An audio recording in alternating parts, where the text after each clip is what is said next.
اور ہر ادارہ کرپٹ ہو چکا ہے، ہر طرف اخلاقیات کا جنازہ نکل چکا ہے، کوئی چیز نہیں بچی، اور باقی قانون آئین تو ہے نہیں نا، کہ دیکھ رہے ہو ایک تماشا لگا ہوا ہے، جو کچھ ہو رہا ہے بڑا خوفناک ہو رہا ہے۔ کس منہ سے ہم کشمیر کی بات کریں گے؟ کس منہ سے ہم فلسطینیوں کی آواز اٹھائیں گے؟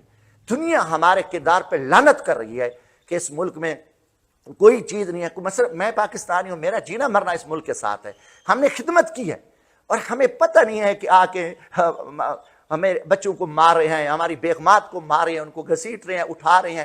مثلا کوئی بس اتنا ظلم اور اتنی زیادتی کہ بس خدمت والے لوگ، ہمارا کوئی پتہ ہی نہیں چل رہا کہ میں 4 قومی اسمبلی کے الیکشن جیتا ہوں۔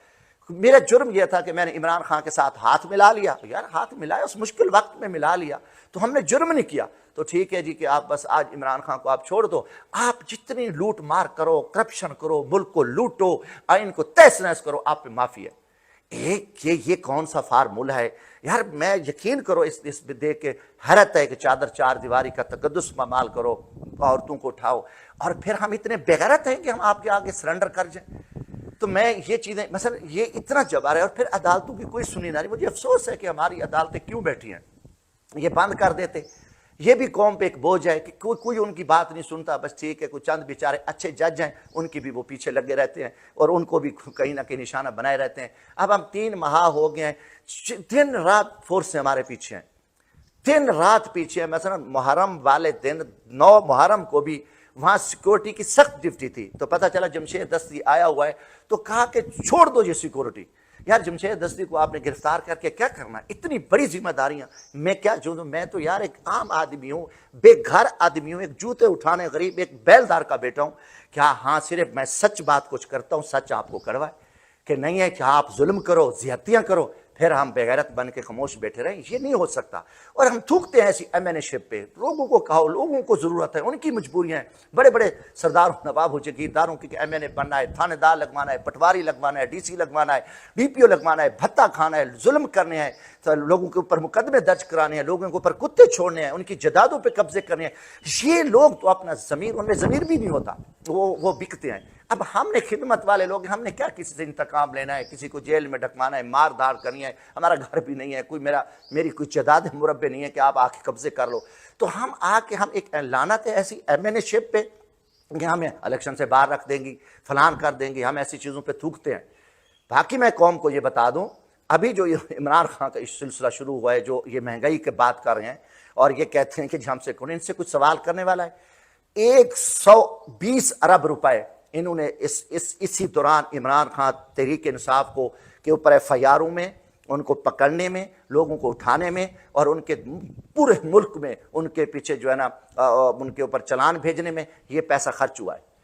اتنا پیسہ 120 ارب روپے قوم کے ٹیکس کے جو انہوں نے لوٹ کے، آپ بتاؤ کہ ایک بندے کے پیچھے 150 گاڑی ہیں، ان کو اٹھا رہے ہیں، ان کو پھر راجن پور والے کو وہاڑی بھیج رہے ہیں، وہاڑی والے کو ناروال بھیج رہے ہیں، کسی کو کوئٹے بھیج رہے ہیں، کسی کو کراچی بھیج رہے ہیں، کسی کو اس ایک خواب بتائیں کہ یہ سرکاری تیل جو ہے، جو سرکاری پرچی پہ وہ 10 لیٹر ڈلواتے ہیں، 100 لیٹر لکھتے ہیں۔ اکثر پولیس والے تو ویسے مختلف تیل ایجنسیوں سے جا کے ماردھر کر لیتے ہیں، وہاں سے کوئی پوچھنے والا نہیں۔ آئی جیز کو، سی سی پی اوز کو، آر پی اوز کو، ڈی پی اوز کو، کمشنر، ڈپٹی کمشنر، ان کو اندھے اختیار ہیں اور ان کا کوئی آڈٹ نہیں ہے۔ قوم ان سے سوال کر سکتی ہے کہ آپ نے 120 ارب روپے اس غریب قوم کے ٹیکسز کے پیسے، مزدوروں کے، تاجروں کے، کسانوں کے، ان کے صنعت کاروں کے لوٹ کے آپ نے اس سے کیا حاصل کیا؟ کتنے لوگوں کو دیکھو نا، رینجر پہ پیسہ لگ رہا ہے، ایف سی ہے، پولیس ہے، 30 ہزار پولیس کی نفریاں کھڑی ہیں، تو یہ افیسر، تو ان کا کوئی آڈٹ نہیں ہے، کوئی ان سے یہ سوال نہیں کر سکتا اور ان سے کوئی نہیں پوچھ سکتا۔ 120 ارب میرے ملک کے اور قوم کو کہتے ہیں جی غریب ہے، اس میں سے اس کا وجہ کیا ہے؟ لا قانونیت آئین کو توڑ کے، اور کوئی نہیں مانتے کہ حکم ہے، ان کو پتہ ہے کہ قوم سے ہم نے لوٹنا ہے، یہ تباہی ہوئی ہے اور ان کو اس سے کچھ حاصل نہیں ہوا۔ ایک عمران خان کو انہوں نے جیل میں ڈالا ہوا ہے، لوگوں کو نکالتے ہیں، آپ دیکھو نا، ایک کارکن کو اٹھاتے ہیں، کار کو یا کسی ہماری لیڈرشپ کو ان کو اٹھاتے ہیں، تو ان کے پیچھے آپ دیکھیں کتنی گاڑی ہیں پولیس کی، ان کا ٹوٹل پیسہ کریں۔ میں تو 120 ارب کے فگر تو مجھے ایک سرکاری ایک دوست نے مجھے بھیجے ہیں کہ اتنا کرو، اس کا کوئی چیک نہیں، کوئی آڈٹ نہیں، یہ ایک پیسے کو جلا دو۔ کھا جو ان سے کوئی پوچھنے والا نہیں، اور افیسروں کو مار دھاڑ کے موقع دیا، اور یہ پیسہ ان کا باہر جاتا ہے۔ آپ دیکھیں کہ بلوچستان میں جو اربوں روپے کی ڈیلی سمگلنگ ہو رہی ہے، کون کرا رہا ہے؟ قوم اندھی ہے؟ قوم کو اتنی نہیں پتہ اربوں روپاؤں کی جو ہے 400 ٹینکر ڈیلی ایرانی تیل کا آ رہا ہے، اس کا کوئی ٹیکس نہیں ہے، اور وہاں اربوں روپے ڈیلی افغانستان سے پھر وہ ڈالر کنورٹ کر کے وہ باہر بھیج رہے ہیں۔ کون بھیج رہا ہے؟ اتنا بڑا ایک طرف مثلا آپ لوٹ مار کرو، قومی ادارے آپ تباہ کر دو، اور ان سے کوئی پوچھنے والا نہیں ہے۔ یہ چیز میں کہتا ہوں کہ بھائی یہ جو پیسہ قوم کا ہے، یہ اپنی عیاشیوں پہ، اپنی جھوٹی انا پہ، اپنے تکبر ظلم پہ یہ قوم پہ جو ہے نا یہ لگا رہے ہیں، اور ان کو کوئی اور فکر نہیں ہے۔ تو انشاءاللہ تعالی قوم کو ہم بتاتے رہیں گے، کچھ بھی ہو جائے، ہم پاکستانی ہیں، ہم نے اس ملک میں امن قائم کرنا ہے، اس ملک کے تحفظ کے لیے، اس ملک کی عین کی بحالی کے لیے ہم اپنا تن من دھن جان لگائیں گے۔ ہم ان بزدلیوں کو آگے ہم اب سرنڈر نہیں کریں گے۔ ہمارے کس چیز کی گرفتاری دیں یار؟ کون سا گناہ کیا ہے؟ غریبوں کی ہم خدمتیں کرتے ہیں، جوتے اٹھائے ہیں، فری بسیں چلا رہا ہوں، چندے مانگتا ہوں۔ میں ایک پاکستان کی طریقہ پہلا MNA جو ایک ہاری کا بیٹا، جس کو کچھ میرے بڑے بڑے بادشاہت کو ہرا کہ آپ ہم نفرتیں پھیلا رہے ہو۔ ہر جگہ پہ جب ہمارے گھروں میں آتے ہو تو لوگ دیکھ نہیں رہے کہ یار ایک شخص عام آدمی، غریب آدمی، جن سے ساتھ ہمارے ساتھ لاکھوں کروڑوں لوگ ہماری بات سنتے محبت کرتے ہیں، تو آپ صرف ٹھیک ہے آپ عمران خان بغض ہے۔ کل آپ نے ماضی میں کیا کیا تھا؟ کل کتنے لوگوں کو آپ نے چور کہا، پھر ان کو پاک کر دیا، کتنے کو آپ نے ڈاکو کہا، پھر آپ نے ان کو سرٹیفکیٹ دے دی، حکومتیں دے دی۔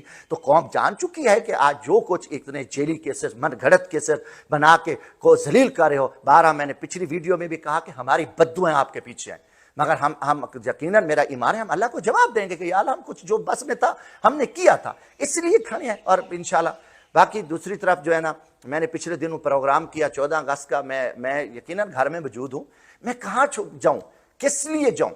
اور یہ آ کے ڈیلی جو ہے نا 10 12 پولیس کے ڈالے اور باقی ویگو ڈالے، وہ آ کے ہمارے گھروں میں داخل ہو جاتے ہیں، چھوٹے چھوٹے بچوں کو اٹھاتے ہیں، پھر تھانے میں لے جاتے ہیں، ان کو ٹارچر کرتے ہیں، اور ان کو کہتے ہیں جی آپ ویڈیو پیغام دے دو، اور آپ جو ہے نا کرو فلاں کو اٹھا لو، جمشید دستی کس کے پاس آیا تھا، کس کے پاس آیا تھا، آپ دوسرا دن ہے کافی لوگوں کو اٹھا رہے ہیں، ان کے پیچھے لگے ہوئے ہیں۔ تو میں DPO مظفر گڑھ کو یہ بات کہتا ہوں کہ دیکھو آپ کو ایک پاس بڑی ذمہ داری ہے، میں DC کو بھی کہتا ہوں کہ اللہ کو بھی جواب دینا ہے، مرنا ہے۔ اگر آپ زیادتیاں کرو گے، ایک ذمہ داری یہ ہے کہ یہ کر رہے ہو ان کو کرسی کے لیے، اپنا ایمان ضمیر بیچ رہے ہو اور ظلم کر رہے ہو، اس چیز کے لیے اللہ آپ سے پوچھے گا۔ دوسرا، آپ کے پاس سارا دن ٹاؤٹ ہوتے ہیں، آپ کو نہیں پتا، آپ میری ہسٹری نہیں جانتے، آپ کے پاس خوشامتی اور ان لوگوں کا جو ہے نا وہ ڈیرا لگا ہوتا ہے۔ یہ میرا گھر ہے، میں نے آئین کے دائرے میں 14 اگست آزادی کا دن میں آیا، میرے اوپر کوئی کیس نہیں ہے، اور بے گناہ گرفتاری بھی من گھڑت غلط ہے، تو میں آیا، تو میں نے کیا گناہ کیا؟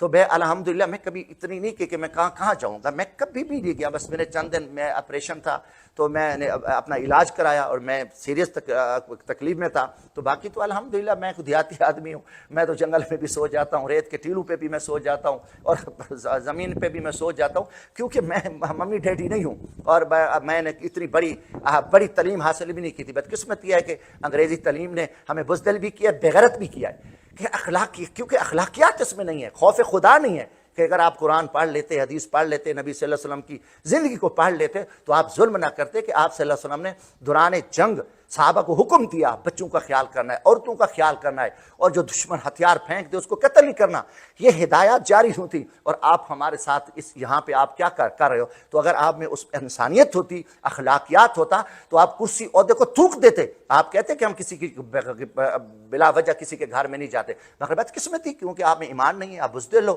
اور آپ کو کرسی ملی ہے، عہدہ ملا ہوا ہے، آپ یہ حرکتیں کرتے ہو۔ تو میں خیال کیا ہے، اور جتنے بھی آپ کے لوگوں کو آپ ڈپٹیاں لگاتے ہو، یہ بھاگتے ہیں، یا آپ کے SHO کی پوری خواہش ہوتی ہے کہ کہیں جمشید دستی کے ساتھ ہمارا آمنا سامنا نہ ہو جائے اور وہ سیٹ پہ رہے، وہ سمجھتے ہیں انہوں نے ادھر رہنا ہے، وہ نہیں کرتے، ان میں جو بھی آپ ادھر کرو، وہ ڈرامہ کرو۔ رات کو میرے گھر آئے، پھر بیگم کو جب آپ اٹھانے آئے، تو میں ان کی بھی مہربانی سمجھتا ہوں کہ جنہوں نے کوئی آفیسر کو سلام ہے کہ جنہوں نے خیال کیا کہ ایک 4 ماہ کا بچہ ہے اور عورت کو ہم کیوں اٹھا کے جائیں۔ میں اتنی بغیرتی یار، پھر ہمیں تکلیف ہوتی ہے، میں برکر آدمی ہوں، تو میں اتنا میں کہ میری پوری فائٹ ہے اس جگیردار ہوں، اس فرسودہ بزدل نظام کے خلاف، جن کے بڑے بڑے ڈیرے تھے، میں لڑا ہوں، میں نے جیلیں بھگتی ہیں، میں نے مفروریاں کاٹی ہیں، کوئی میرے لیے نئی بات نہیں ہے، میں ہر چیز سمجھتا ہوں۔ پھر آپ ان علاقوں میں نفرتیں پھیلا رہے ہو، اور یہ ظلم کر رہے ہو تو پھر ہم اس پہ خاموش بیٹھے رہیں؟ تو آپ جو کچھ کر رہے ہو، آپ لوگوں کو اٹھا اس کے گھر چھاپا، اس کے گھر چھاپا، یہ سارا کچھ، یہ آپ ان چیزوں کو چھوڑ دو. اور آپ کے ڈی ایس پیز کی یہی کام ہے، وہ بھی سارا دن جو جاسوسی پہ لگے رہتے ہیں. تو میرے الحمدللہ آج بھی میرے ساتھ 5 سے 10 ہزار لوگ ہیں.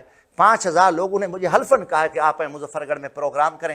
تو میں نے کوشش کی کہ میں جلسے، مہنگائی ہے مظفر گڑھ کا 20,000، ہمارا علاقہ سریکی علاقہ پسماندہ ہے، غربت ہے، 20,000 میرے مزدور بے روزگار ہوئے ہیں، چلا رہے ہیں کہ آؤ اور آؤ. میں اگر 5,000 بندے لے کے مظفر گڑھ، تم چلاؤ گولیاں، مارو ہمیں. تو میں نے احتراماً یہ کیا کہ میں کہ یار کوئی نہیں، کہ ہم جو ہے نا اپنا پرامن، جو میرا آئینی حق ہے احتجاج کرنا، میں نے کبھی توڑ پھوڑ نہیں کی، کبھی نقصان. کوئی میرا گھر ہے، میرا شہر ہے، میرا وطن ہے، ہماری تاریخ ہے کہ ہم نے کبھی نہیں، ہم پرامن آگے احتجاج کر سکتے ہیں. 5,000 لوگوں نے مجھے حلفاً کہا ہے. آپ چاہتے ہو تو میں کل آ جاتا ہوں، پھر آپ مارو. یہ چیزیں چھوڑ دو. آپ سارا دن بزدلوں کے ساتھ بیٹھتے ہو، چمچے بیٹھتے. میں آپ کو پیغام دینا چاہتا ہوں، یہ حرکتیں چھوڑ دو. لوگوں کو، غریبوں کو، بچوں کو اٹھا کے کسی صحافی کو اٹھا دو، کسی اور کو اٹھا دو کہ جی اس نے کیوں خبر لگا دی، وہ کیوں ملا. یہ چیزیں آپ کو کوئی فائدہ مند نہیں ہے. آپ اتنا الٹیمیٹم مل گیا فلاں. اور ان اداروں کو بھی میں کہتا ہوں، خدا کے لیے اپنا کام کرو. ہم آپ کی رسپیکٹ کرتے ہیں، ہمیں مجبور نہ کرو. آپ ہر جگہ پہ اس ٹائم ملک میں نفرتیں آگ لگی ہوئی ہیں، ہمیں زیادتیاں نہ کرو، باز آ جاؤ. سارا تمہارے سارے ماحول کا پتہ ہے. افسروں کو کہتا ہوں خدا کا خوف کرو. میں آئی جی کو کہتا ہوں، میں ان کو چیف سیکرٹری کو کہتا ہوں چھوڑ دو کرسیاں. اور ججوں کو کہتا ہوں انصاف کرو. انصاف نہیں کرتے چھوڑ دو. پھر کہ مٹ جائے گی مخلوق تو پھر انصاف کرو گے، اللہ آپ سے پوچھے گا.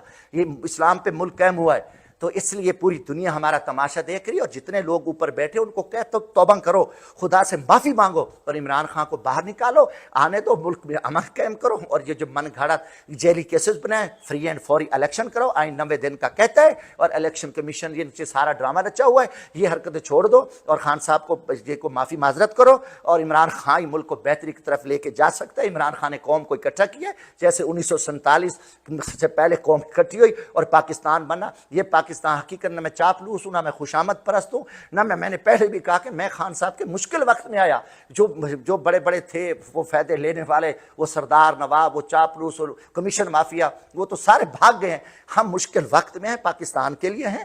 اور ہمیں ذلیل نہ کرو، نہ آپ ذلیل ہو، نہ قوم کا پیسہ لوٹو. اس لیے آج قوم کو میں نے بتا دیا کہ آپ کے 120 ارب مطلب 1,000 کروڑ سے بھی کتنا زیادہ بنتا ہے جو قوم کا یہ ٹیکس لوٹ کے انہوں نے اپنی انا پہ، جھوٹی انا پہ لگا کے اور پورے پاکستان کو انہوں نے خراب کیا ہے. لہٰذا عمران خان قوم کو متحد کر کے دنیا میں جائے گا اور اس پہ دنیا اعتماد کرتی ہے اور پاکستان کو بہتری کی طرف لے کے جا سکتا ہے. اور جیسے ہمارے بہت ہی عظیم ایک جنرل گزرے حمید گل رحمۃ اللہ علیہ صاحب، انہوں نے بھی کہا تھا کہ افغانستان کی جنگ کے بعد جب امریکہ رسوا ذلیل ہو کے جائے گا تو پھر قوم کو متحد ہونا پڑے گا، قوم کو اکٹھا ہونا پڑے گا، پھر ہم اس مسائل سے نکل سکیں گے. امریکن IMF نے ہمیں پھنسا دیا ہے اور ہم IMF سے سخت قرضوں پہ پیسے لے کے کھا رہے ہیں. اور پوری قوم کو پتہ ہے، قوم بیچاری ڈری ہوئی ہے کیونکہ قوم کے اوپر حملے ہوتے ہیں، چھاپے ہوتے ہیں، ان کو اٹھایا جاتا ہے، مگر وہ سوشل میڈیا پہ اپنی آواز ہیں. تو یہ میرا ایک پوری پاکستانی قوم کو بھی پیغام ہے کہ حق کے لیے نکلو، سچی بات کرو. اور انشاءاللہ ہم پاکستان ایک سیریس مسائل سے گزر رہا ہے اور بڑے سخت حالات میں ہے، مگر جو عقل کے اندھے ہیں، وہ تکبر میں ہیں، وہ اپنی انا کے لیے وہ انہوں نے سب کچھ اس ملک کا جو ہے نا تہس نہس کیا ہوا ہے. اللہ کرے گا یہ قوم جاگے گی، انشاءاللہ پاکستان قیامت تک قائم رہے گا. امید کرتا ہوں، بارہ یہ ہمارا ایک ہی پیغام ہے، ہمارا ایک ہی راستہ سوشل میڈیا کا، قوم بتاتے ہیں. تو میں امید کرتا ہوں کہ انشاءاللہ پاکستانی قوم بھی جاگے گی اور اللہ کرے گا کہ کچھ لوگ سمجھ جائیں جو پاکستان کے ساتھ مخلص ہیں. اللہ حافظ. پاکستان زندہ باد.